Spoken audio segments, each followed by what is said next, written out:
No importa en qué parte del mundo estés, recuerda sintonizarnos en la web radioytelevisión.uaslp.mx.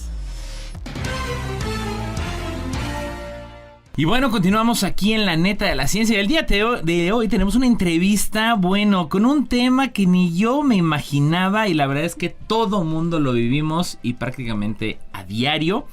Y bueno, pues el día de hoy nos acompaña la doctora Rebeca Marilyn Rodríguez Ríos. Mi estimada Rebeca, nuevamente bienvenida aquí a La Neta de la Ciencia. Ella es investigadora de la Universidad Intercultural de San Luis Potosí, Campus Ciudad Valles, porque bueno, pues también se hace mucha investigación en la hermosa Huasteca Potosina. Y Rebeca, bienvenida, un gusto como siempre. Pues muchísimas gracias por la invitación, siempre es un honor estar aquí en estos espacios y qué padre que se abran para que pues más población tenga en conciencia que se hace investigación en todas partes y sobre todo con estos temas que hasta nos parecen como, ay caray, ¿y ese de qué película nació? ¿Qué onda, no? Sí. No, sí, no, y de verdad digo, yo ahorita que lo leí el tema y digo, desde ayer que lo estaba checando dije, bueno, ¿y qué es esto? Y dice, la paralaje en el pensamiento cyborg, díjole, yo creo que hay al menos dos términos aquí, o sea, la parte de paralaje y el parte de término cyborg, porque luego estamos también muy influenciados hollywoodentemente, si se permite el término, que es ya cyborg, luego se imaginan a alguien humanizado, sí, alguien netamente humanizado que tiene partes de máquina, etcétera, pero también esta parte del paralaje, ¿no? Digo, me gustaría también partir del elemento de dónde nace, qué es esto del paralaje y cómo es que te nace el tomar esta línea de investigación, ¿no? Del conocimiento. Pues mira, yo creo que empecemos por, como tú dices, como tenemos muy marcada la influencia del sci-fi, como para estos términos, yo creo que empecemos a discernir el término cyborg. Claro. Es un término que sí, definitivamente nace del sci-fi en 1960, en los años 60, que Kleinfeld empezó a imaginar de qué manera los seres humanos podríamos enfrentarnos como a crisis de invasiones extraterrestres, ¿no? La única manera es mejorar el cuerpo biológico, que si bien tiene fallas, ¿no? Mejorarlo con partes de máquinas. De ahí nace Cybernetic Organism, o sea, cyborg. Entonces, pues bueno, sí, es un término que nace totalmente de la ciencia ficción, se recupera por muchas otras películas que ya estamos, ¿no? Claro. Terminator y incluso en Los Jóvenes Titanes está este personaje Cyborg, sí, de DC Comics, absolutamente. Yo creo que es el que más top of mind ahorita hay, ¿no? Es correcto. Fíjate que cuando hago divulgación de este tema, es el que más pongo en mis diapositivas, Cyborg, claro, porque pues es el que más tienen acá la chaviza. Hay, ¿no?, un referente, Pero fíjate que cyborg, digo, en esta onda que andamos muy científicos sociales, cyborg también es una palabra que se ha tomado metafóricamente para desarrollar otras teorías sociales. Por ejemplo, el ciberfeminismo de Donna Haraway, que tiene su manifiesto cyborg en 1984. Muy interesante también, pero toma este término que nace del sci-fi y lo transforma para desarrollar un prototipo, digamos, de ser humano, lejos de todas las partes biológicas que le asignan el género. Está padrísimo esa parte. Y pues bueno, ahorita 2023 que estamos, actualmente estoy desarrollando también teoría respecto a darle otro sentido al término cyborg y relacionarlo con la parte del transhumanismo. Ahora, esta parte también del cyborg, fuera de los imaginarios del sci-fi, pues nos hace mucho choque, ¿no? Así como que yo no veo a ningún cyborg, que esa fue la primera cosa que me dijeron cuando propuse mi línea de investigación, así de, a ver, muéstrame un cyborg. Sí, en el mundo real ya. Salgamos de los cómics, salgamos del celuloide, ahora sí brincamos acá. Efectivamente. Bueno, per se, en la cuestión de biotecnología tenemos muchos cyborgs, personas que tienen, partes de máquinas insertadas para mejorar algún proceso biológico, que han perdido cierta capacidad y que son pues trasladadas hacia una máquina. Ahora, la cuestión de cyborg, si lo trasladamos a un espacio realmente basado en la ecología mediática, todos somos cyborg actualmente, porque todos tenemos algún proceso social o biológico relacionado con la tecnología. Absolutamente, digo, nada más porque no lo podemos encarnizar, yo creo, el móvil, pero no lo soltamos, o sea, se nos podrán perder las llaves, bueno, la cartera, Dios guarde hasta un familiar, Pero el celular es impresionante como nada más porque no tenemos encarnado en nuestro cuerpo. Es correcto. Y bueno, ya los prototipos de encarnar el celular, ya sabes. Ya hay, ¿no? Estos brazaletes y todo eso. Sí, dispositivos, chips, que intentan como evitarnos esa parte de cargar el dispositivo a todas partes. Que ojito aquí, o sea, la parte de cargar un dispositivo ajeno a tu biología todavía te permite separarte, ¿no? Recuperar un poco de un proceso biológico que siempre está ahí, pero que ahora depende mucho de este paso de tecnología que cargas a todas partes, como tú dices. O sea, se me podrá perder cualquier cosa, pero si uno se te va la sangre al piso cuando se te pierde el celular, ¿qué tal ahí? El celular. Sí. ¿Dónde lo dejé? Sí, márquenme, lo tengo en silencio, donde vibre. Exactamente. No, y con los chavitos es una onda más gruesa, sí, ¿no? la nomofobia que ya existe, las enfermedades, efectivamente, ¿no? Psicosociales que... Y pues bueno, realmente estamos observando cuestiones muy interesantes. Por ejemplo, la cuestión de la interacción. Hemos observado, yo soy comunicóloga, hemos observado que es muy marcado que ciertos procesos de socialización que antes se daban, o sea, fuera del ámbito tecnológico, ahora no se imaginan fuera del ámbito tecnológico. O sea, los chavitos ligan en redes sociales, los chavitos hacen de todo en redes sociales. Su autoestima está basada en redes sociales, en la aceptación o el rechazo. Es correcto, su imagen se construye a partir de los productos de redes sociales. Entonces, esta onda sí trasvasa mucho, ¿no? Si lo ponemos así en grosso modo, sí trasvasa mucho en el hecho de que, y qué parte de nosotros sigue siendo humana, humana lo que tenemos como humano, ¿no? Clásico, biológico. Claro. Y esto fue primeramente lo que me llamó la atención. Para poder desarrollar este tema, ¿no? Y a partir de eso, bueno, ya definir este concepto de paralaje, ¿no? Es decir, es como si fuera una doble vida, lo quiero entender, o sea, no doble vida, sino como que estar estacionados en esta conexión, pues no intermitente, sino yo creo que ya le llamaría permanente, sobre todo en regiones urbanas, ¿no? O suburbanas, que ya finalmente estamos viendo que hay una conectividad, una cuestión tecnológica permanente, o sea, durante todo el tiempo, ¿no? Entonces ahí es donde parte la línea y bueno, ¿cuáles son estos avances que se han venido dando? ¿Qué es lo que has venido investigando? Y bueno, también este contexto que tenemos hoy en día en nuestro México y en San Luis.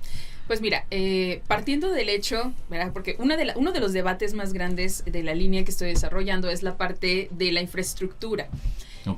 Y mucho se da también, por ejemplo, en el espacio de la Huasteca Potosina, en donde la infraestructura de conexión no está tan potente como para decir, ¿en qué te basas? No para decir esta parte de la conexión. Sin embargo, si bien la infraestructura no es la correcta, muchos de los procesos, queramos o no, a partir de o fuera de nuestra voluntad, ya se hacen a partir de la tecnología. Eso es algo que no controlamos, que el mundo mismo está yendo hacia ese lugar, ¿no? Lo decía precisamente ayer el doctor, la convergencia tecnológica.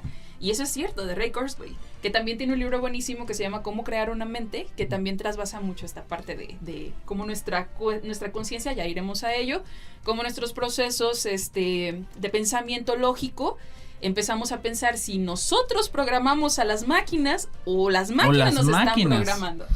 Fíjate, es un concepto de percepción o de la cosmovisión pues complejo, ¿no? Y hasta debatible en algún momento, ¿no?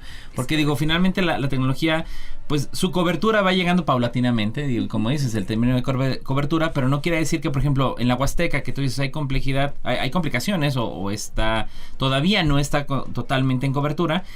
El uso de celulares, digo, me ha tocado recorrer pues todos los municipios prácticamente de la Huasteca Potosina, y a pesar de que a veces no haya Wi-Fi o estén conectados o algo, están utilizando el teléfono, están utilizando la computadora, ¿no? Es correcto. Ya el dispositivo es algo que muy pocas personas ya podemos decir que prescindimos del dispositivo. Así es. Tal vez algunas personas mayores, algunas personas tienen ciertos impedimentos también físicos, o obviamente la cuestión monetaria, pero realmente si hacemos en el último estudio que se hizo en cuestión de conectividad, la mayoría de los hogares de México, o sea de México entero, tiene un dispositivo por lo menos móvil. Ya, o sea, por default uno por familia. Uno por familia, exactamente.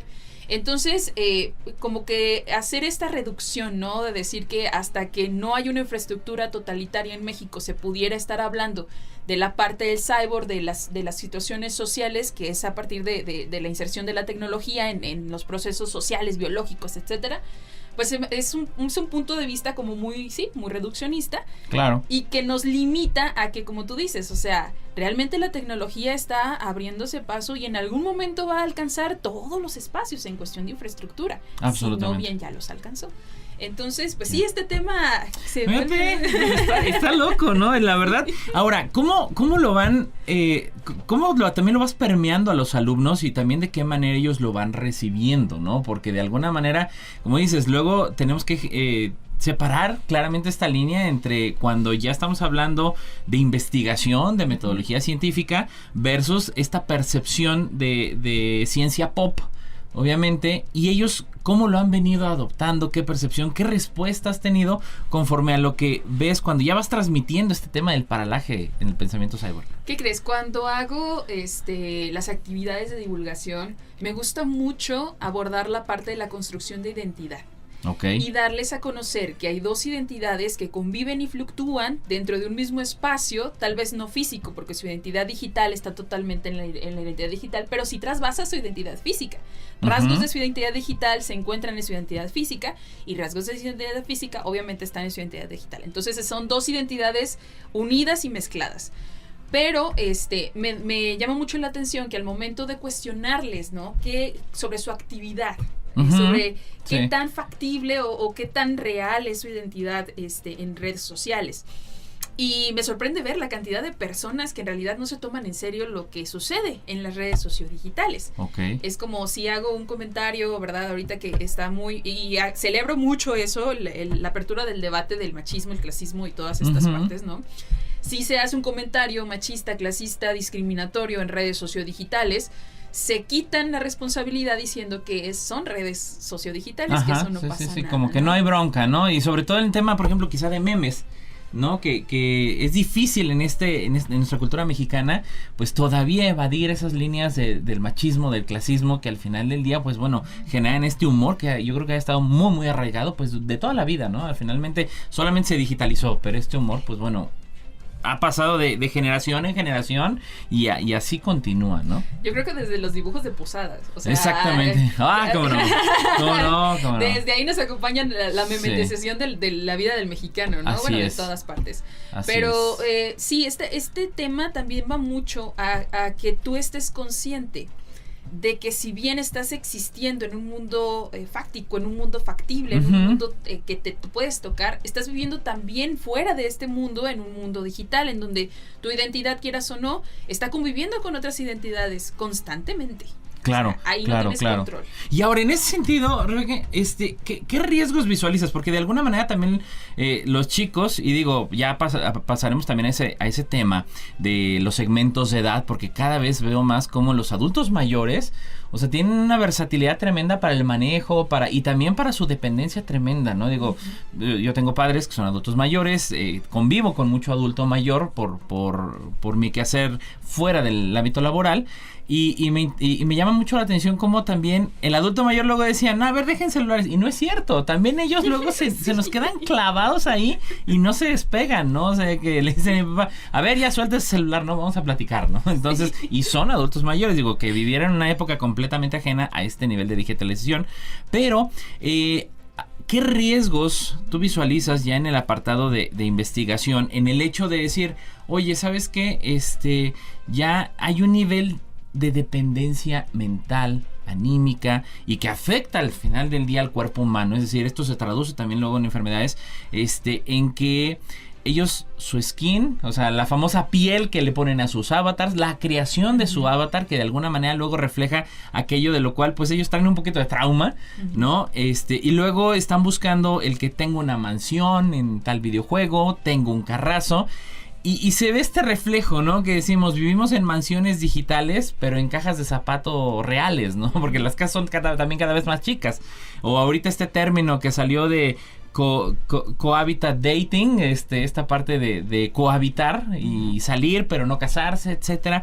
¿Qué riesgos y también qué falta de regulación pudieras visualizar en términos de lo que es un devenir imparable? O sea, yo estoy viendo cómo, pues sí, los medios hablan de eso, pero no regulan nada, no se detiene nada. La niña, el niño hasta de 3, 4 años ya andan metidos en el Roblox.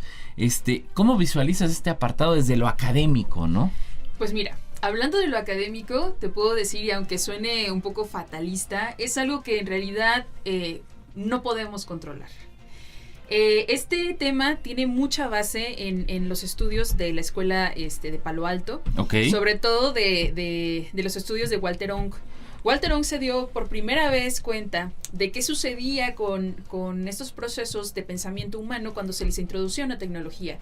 Él estudió el Nuevo y el Antiguo Testamento y se dio cuenta que en ambos textos había diferencias muy marcadas. Él las llamaba sociedades orales primarias, aquellas sociedades en donde no se introdujo la tecnología de la escritura. Recordemos que nosotros no venimos naciendo y sabiendo escribir, ¿no? Claro. La escritura fue una tecnología que el ser humano desarrolló como una extensión de la memoria.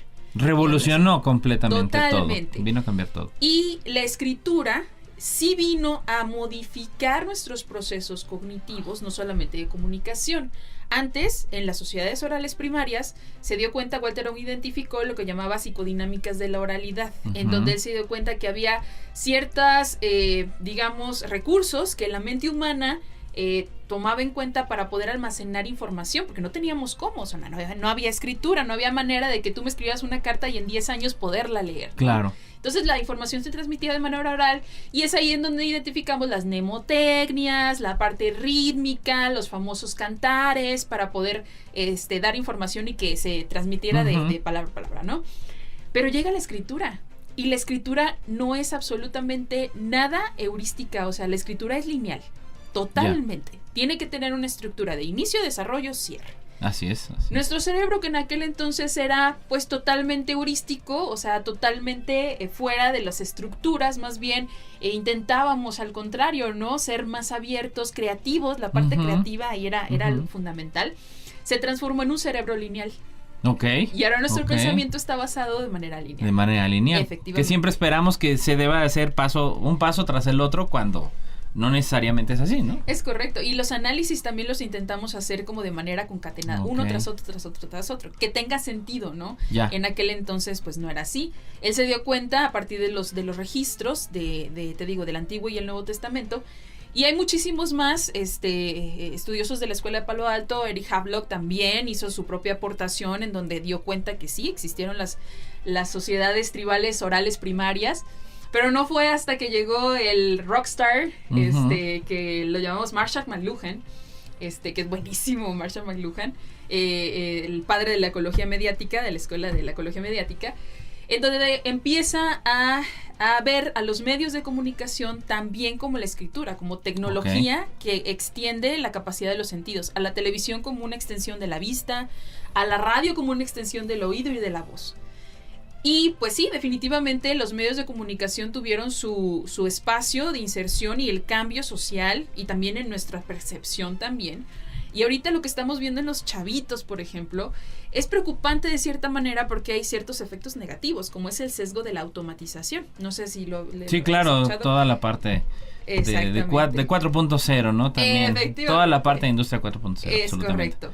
Ya. El problema aquí es que hemos hecho a un lado o poner en segundo término nuestra capacidad de hacer discernimiento de la información que recibimos y que creamos también, porque si bien ChatGPT es una maravilla, lo vimos el día de hoy. Sí, ayer estuvimos en el 8º encuentro de divulgadores de la red de divulgación. Así es. Ven luego la transmisión. Ahí va a estar en el canal de YouTube, absolutamente.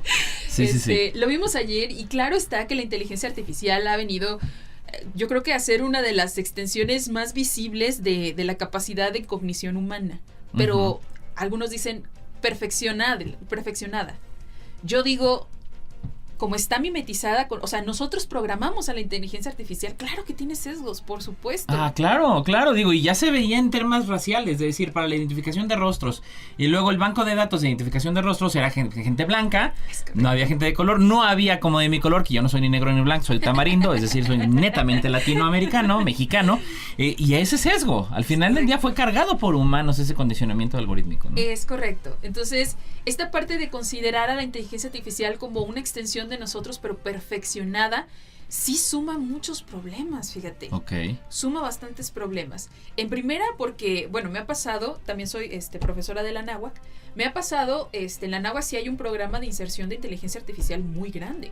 Okay. Pero en el momento de querer, encontrar el espacio de utilizar la herramienta, porque, ojo, la inteligencia artificial es una herramienta hoy en día, me doy cuenta que los chicos la utilizan para, no como un espacio de discusión, que así debería de ser, para eso se creó, que fuera conversacional. Claro, que exista ese condicionamiento, ¿no? Es correcto. De alguna manera. Para saber si lo que tú postulaste, a lo mejor platicar con otra persona, que no tienes un investigador a un lado, ¿no? En tu casa, es más fácil encontrar una caja de cereal que un investigador en casa. Absolutamente. Poder tener un recurso lleno de muchísima información y tú poder, a ver, ¿estaré bien haciendo esta conexión con esto? ¿Tendrá relación en esto con esto? Para eso debería utilizarse la inteligencia artificial. Claro. Pero me temo que la juventud la está utilizando como un recurso para poner en segundo lugar su propia capacidad de crear y gestionar información. Sí, sí, resuélveme las cosas más allá de ampliarme las cosas, ¿no? Es correcto. Estas fuerzas, ¿qué se debería de hacer también? Pues por parte de los científicos y por parte de quienes regulan estas, ayer lo decía el doctor Héctor Gerardo, pues quien regula al final del día el ChatGPT, ¿no? Y otras tecnologías que ChatGPT no es la única. ¿Cuál es esta visión de lo que esperaría a fin de que no sigamos con este juego de diabolizar, ¿sí? Toda la parte tecnológica, ¿no? Que luego siempre ha sucedido con era tras era. Es correcto. Me encanta que pones este espacio de debate en algo realmente posible y factible. Te voy a decir por qué. O sea, no es la primera vez que yo hablo de este tema, lo he hablado en congresos. Tuve una presentación en el AMIC el año pasado, en la Asociación Mexicana de Investigadores de la Comunicación, muy bueno. Pero cuando se hizo la interacción, fíjate que una de las cosas que preguntaban a los muchachos, muy válidas, pero yo creo que lo tomamos mucho también desde la parte de las narrativas del sci-fi. Mucho de Skynet, ¿no? Así de, ¿y qué va a pasar cuando la IA se cuando la IA ¿no? nos tome la Matrix? Sí. Hay más de satanización que de bondades. Correcto. Espérame, necesitamos también lo positivo. Efectivamente. Digo, lo tecnocatastrofista. Así es. Sí tiene, si bien, ciertos aristas correctos, pero sí creo necesario que los debates se vayan hacia algo muy real, como tú lo estás planteando, que es excelente en realidad. ¿Qué va a pasar? O sea, ¿cómo se va a regular? ¿Qué onda con el uso social de la tecnología? Porque al final puede haber regulación de la tecnología, pero el uso social no se puede detener ni regular. Cada quien hace con la tecnología, pues lo que es correcto. O sea, la tecnología no es mala ni buena. Está demostrado que es neutral. Es correcto. Es para qué la vas a usar. Es una herramienta. ¿Cómo es correcto. Actualmente hay muchos debates en el ámbito económico, por ejemplo, en esta parte de que la IA va a venir a desplazar a muchas personas en su trabajo, ¿no? De chascarrillo ayer que dijiste así, ay, me quedé sin trabajo. Sí, ya estoy viendo. Sí. Fíjate, ¿cómo cargamos con ese pesimismo social, no? Claro, al final por supuesto. Del día. Es cierto que si metemos un poco de perspectiva crítica, obviamente las grandes empresas están viendo la inteligencia artificial como una herramienta para pues desahogar gastos en cuestión de recurso humano. Sí, suplir gente al final del día. Es correcto, esa es una realidad. Claro. Lo sabemos. Ya lo estamos viviendo. Es correcto. Ya se está viviendo. Es correcto. Entonces sí, esa parte también es una gran parte del debate, que eso le conviene también, porque es mucho de nosotros, o sea, sí, las grandes corporativos están pensando en la IA para poder pues transformar esos procesos, lo vemos en el sindicato de actores. El gran show que sucedió. Es correcto. A ellos sí los pelaron, ¿verdad? Pero bueno, a los ex empleados de Twitter. Es correcto. Ay, ¿no? Es correcto. Sí, pues, no tienes que parecer una película de Tarantino para que te haga caso, ¿no? Absolutamente. Pero sí hay resistencia a este proceso. Ahora, en cuestión de los jóvenes, ¿qué está pasando? ¿Cómo podemos evitar o por lo menos prevenir, ¿no? Que la parte de evitar pues no es muy factible, es demasiado. Pero por lo menos prevenir y hacer conciencia. Eso también forma parte de nosotros, lo que hacemos, la chamba que hacemos como divulgadores científicos, de llevar estos temas, de informar a los chicos de, oye, está súper bien, ChatGPT es súper, o sea, es la maravilla, es la panacea. Nunca habíamos tenido una oportunidad de tener una herramienta tan a la mano. Así es. Pero siempre en contexto de que ChatGPT no es perfecto. Hay que estar siempre sobre de eso. ChatGPT no es perfecto. La información que tiene es información que se retroalimenta de la red de otras personas como tú, que también interactúan con ella. Claro. Entonces, las personas que alimentan esa inteligencia artificial conversacional, pues tienen errores, obviamente. Hay falibilidad humana al final. Es correcto. Claro. El problema es que no se ha hecho tanto énfasis en esto.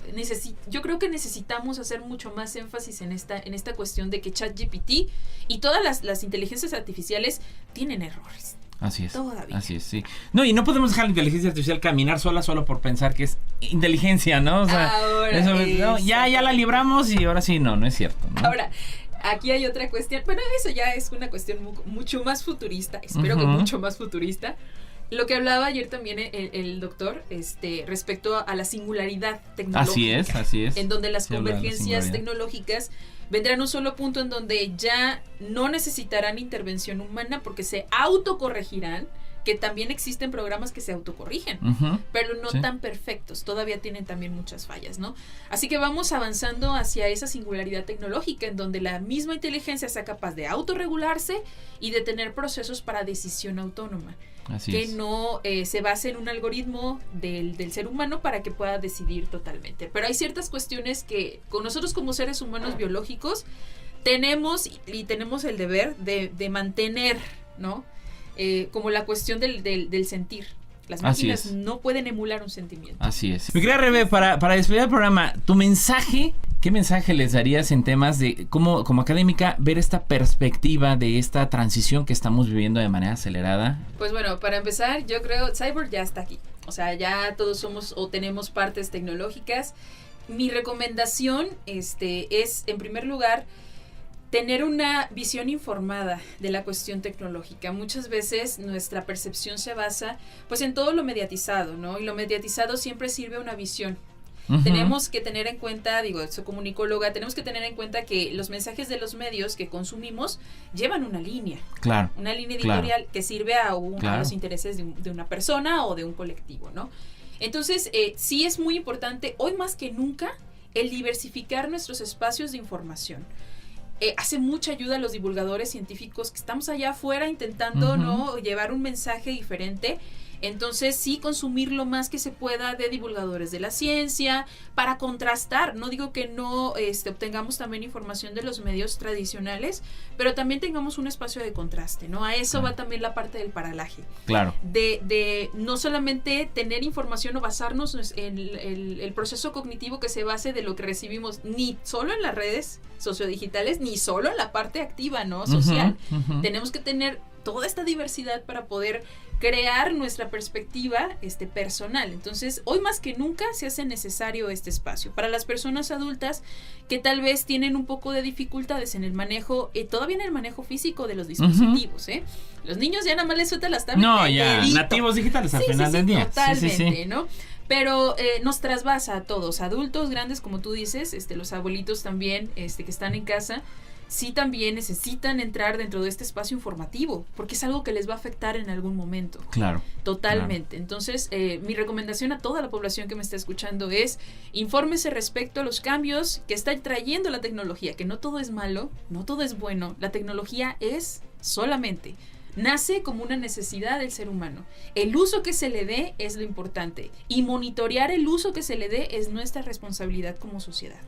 Ahí queda el mensaje y bueno, pues encantados. Rebe, como siempre, un gusto tenerte aquí en el programa. Igualmente, muchísimas gracias. Tendremos volumen 2 definitivamente de este tema y bueno, pues si somos cyborgs, así nos va a encontrar precisamente ahora en esta cápsula la próxima semana.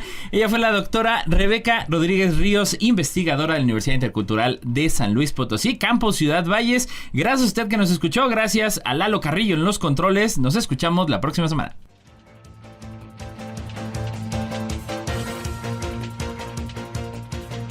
Esto fue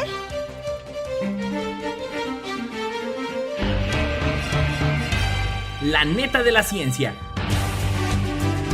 Noticiero de Ciencia, Tecnología e Innovación. Presentado por el Consejo Potosino de Ciencia y Tecnología y Radio Universidad.